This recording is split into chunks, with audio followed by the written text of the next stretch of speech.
A Lexington restaurant gets a thorough health inspection after a customer claimed he found a dead mouse in his meal. We'll take a look at the results. It should have never happened to him. A man is recovering after police say he was shot by one of his neighbors, what investigators believe led to the shooting. State leaders are taking precautions to protect seniors from falling victim to scams. You can't trust nobody. How you can get scam alerts right to your phone.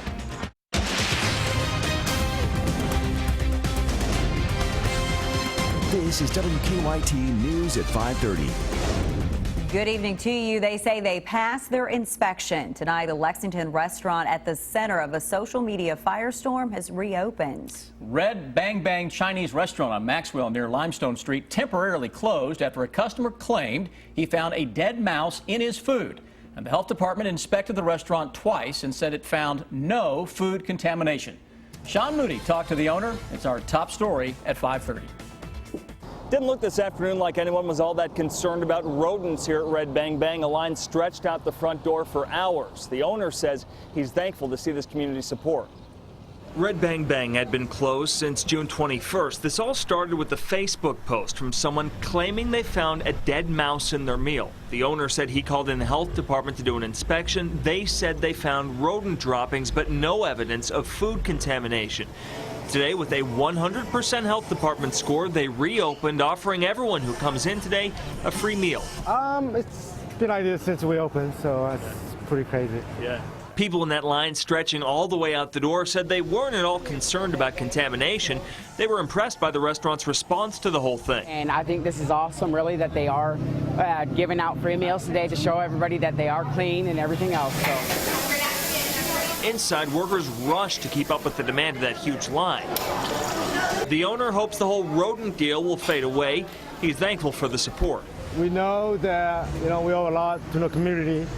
We've been here about 3 years, so we definitely people definitely show us a lot of love and support, so it's a relief for me personally, since I've been stressed over the past week. So. In Lexington, Sean Moody, WKYT. And the owner said that they upgraded a lot of their equipment while they were closed. Certainly busy today. Yeah. A lot of folks coming out to see him. Rain and thunderstorms are hitting spots across the bluegrass tonight. Some of them could be strong. And flash flooding could be possible in some places. Chief Meteorologist Chris Bailey has an early look at that forecast. Yeah, guys, on a local scale, southeastern Kentucky still for the next couple of hours with some of those stronger storms that are putting down a lot of heavy rain. We've had those showing up on our Skycam here in Jackson. Notice how it is only 73 degrees and still a little thunder and lightning in the distance from time to time. London, rain nearby, dropping us down to 82. Yet outside of the thunderstorms, Frankfort and Lexington at 86 degrees. Warmer in the north, cooler in the southeast by roughly 15, 16 degrees or so. That's the difference with those thunderstorms that we're seeing into southern Kentucky. Northern edge of the rain right now into parts of Estill County, northern sections of Jackson County. Heaviest rain lining up along and south of the Hal Rogers Parkway. You get into Hyden, Leslie County, over into Manchester, and that's eventually going to drop into Harlan County, where we had some flooding last week, into south central Kentucky. Let's get west of 75, and it's just some scattered stuff. So if you're watching us right now from the Lexington Metro down toward London, Corbin, Somerset, not a whole lot left over. Patchy fog and those showers and thunderstorms mainly across southeastern Kentucky, with a drop from the low 80s towards 70 by the time we hit 11 o'clock this evening. Better weather is on the way. I've got 70 showing up in the forecast in a few minutes. An Eastern Kentucky police chief faces DUI charges tonight after a crash this weekend. Our county-by-county coverage at 5:30 begins in Pike County. State police say Elkhorn City Police Chief Crystal Davis crashed her vehicle on Highway 197 on Saturday night. Troopers talked to her at the hospital and say she smelled like alcohol. Davis admitted to drinking 4 to 5 drinks before driving. She pled not guilty to DUI in court this morning. Her next hearing is in November. In Wayne County, investigators are trying to figure out what caused a deadly crash this afternoon. The emergency management director says a car and a log truck collided head-on on East Highway 92 near Monticello. A woman in the car was flown to UK hospital. The driver of the car was pronounced dead at the scene. His name has not been released. The driver of the log truck was not hurt. And in Casey County, a man is in critical condition after an assault this weekend. State police say 65-year-old Mark Ponder and 37-year-old Larry Bias got into a fight Saturday night at Breedenton Withers grocery store. Troopers say both left the store after the fight, but Ponder later called EMS and was taken to UK hospital with serious injuries. Troopers have not said what those injuries were, but Bias was arrested on Sunday and charged with assault. An Anderson County man is in jail after police say he shot his neighbor last night. Lawrenceburg police say Hugh Matthew Robinson and another man got into an argument over a weed eater. And during the argument, police say Robinson shot the other man in the shoulder. The victim was taken to UK hospital and he's expected to be okay. A neighbor who saw the whole thing happen says Robinson has told him before that he has shot someone before. He's always telling that tale around and stuff. Most of us, because he was old, just took it as an old man talk. Robinson is charged with attempted murder. He was booked into the Shelby County Detention Center. New tonight, the coroner has identified 3 men found dead in a Louisville home on Saturday. The coroner says that Michael Bass Sr., John Bailey, and Larry Thomas were shot at a home in the city's Park Duval neighborhood. Police say Bass lived in the home. Bailey and Thomas are both from Baltimore. One man has been arrested for the shootings. William Mason Jr. is charged with 3 counts of murder. Police have not released a motive for the shooting, but they believe it is not gang-related. They are signing seniors up for scam alerts. Kentucky's Attorney General talked about the new program today in Clark County. The alerts will come in the form of text and emails and are meant to keep people from falling victim to rising scams. New at 5:30, Kristen Kennedy talks to the Attorney General about the warning signs of surefire scams. One woman here to see Attorney General Beshear got a call during his talk that had all of those red flags that the Attorney General was warning people about. They were wanting my social security number, which I didn't want to give it to them. I didn't want to give them my account number. Vicki Wren has been searching for health insurance and thinks because of that, scammers have been searching for her. The call she got Monday was like lots she receives. They asked me, do I have any health insurance?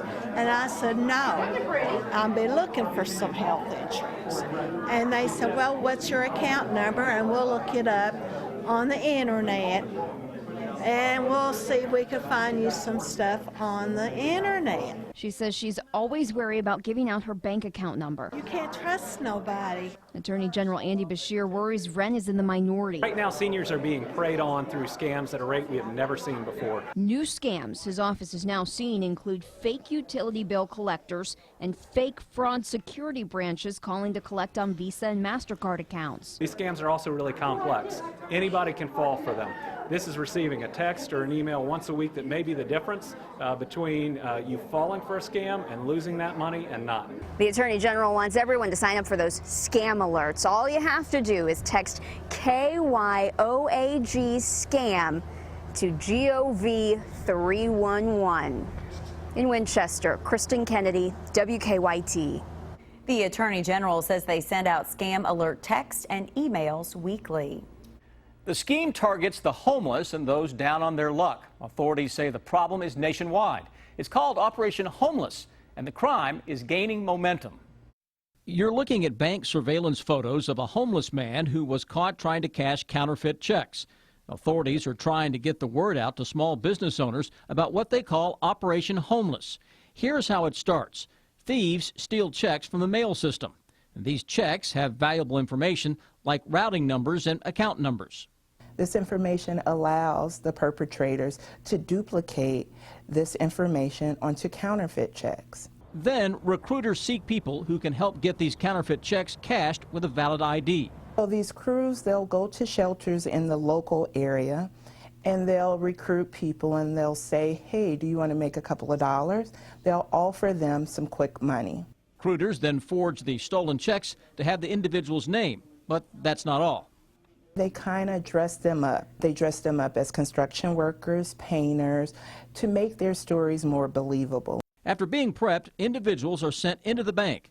Security officials say they used various techniques. They always seem to be on a cell phone and talking to somebody while they're presenting the item. Another key point, to work fast. They like to hit the accounts quickly and they go to multiple branches and multiple banks during that short time frame, 1 or 2 days. Postal inspectors say communication is key. This is a traveling scheme, and so they're going to be traveling up or down the interstate. We communicate with the next towns over and let them know that Operation Homeless is close by and to look out for this type of activity. And this has been one of the most successful things that we have done. And postal inspectors also give lectures at homeless shelters, warning them that if they decide to go into this scheme with someone, they too will be prosecuted.